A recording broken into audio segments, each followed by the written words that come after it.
Hey class, I wanted to stop by and go over the legal case brief. I received a few emails, so I thought it'd be a little easier if I just talk you through it, through everyone in the class and then go over making sure that you have your midterm to get complete, because I've double checked. A number of you have not completed your midterm yet. So please note this semester, in this module, you had your legal case brief, your midterm, as well as your module 5. You did not have a discussion board though, so you did not have a discussion board, but you had your legal brief and your midterm, and then your quiz, or right, a research assignment for module 5.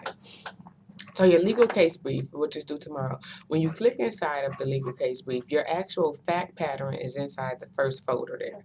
That means that that's where you're getting your information from. When it's talking about Officer Joe Giddem, you're reading through that fact pattern to be able to identify the issues. The lost pet is just an example. That was just a sample one from your textbook showing you how it should look. But yours is actually coming from the fact pattern. So after you read the fact pattern and what Officer go get them, then what I'm looking for you to do is highlight issue number 1. So what was the one issue that you've seen in there? What was the resolution? Meaning, what was the outcome? Was that acceptable, legal, or not? And then to support it with text case or from your book. So you can use your book, your constitutional law. Under that legal brief Word document, that's an example of how it should look. So it should be issue 1, you're stating the issue, entering the house without a search warrant, was entering the house without a search warrant legal, for example. That's your issue. Resolution to issue number 1. Yes, it was legal because wherever you say it's going to be legal. You need to support that with case law. So all this is pretty much drawing into conclusion what we've been talking about, what you've been reading in your text. We've been reading about different type of encounters that police officers have, different what's needed to do a search, what premises can be searched, what do you need to do an arrest, what is a search incident to arrest. So now it's time for you to look at a fact pattern and say, okay, was this legal? That's the issue. Yes, this was legal because in whatever case you want to use, or if you want to just give me the page number in the book.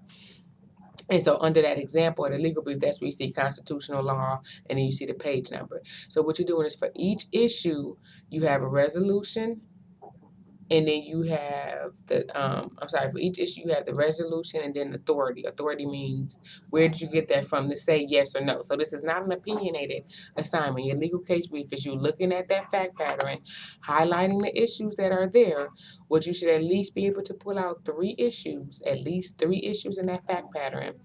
Once you pull them out, you're saying whether it was right or wrong, and then you're supporting it based off of what the law has stated. Again, your fact pattern, what you're looking at is under that legal case fact pattern. During the early mornings of September 5th, Officer Go Get 'em received a telephonic tip from a well-known informant. So you're reading through that and saying, okay, and reading this fact pattern, what is the issue? What was the constitutional issue here?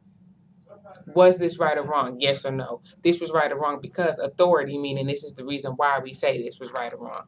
And then you're submitting that assignment under the legal brief case submission. So if you have any other questions outside of that, once you start working on that, let me know. But where it says submit your assignment, that's what you're doing.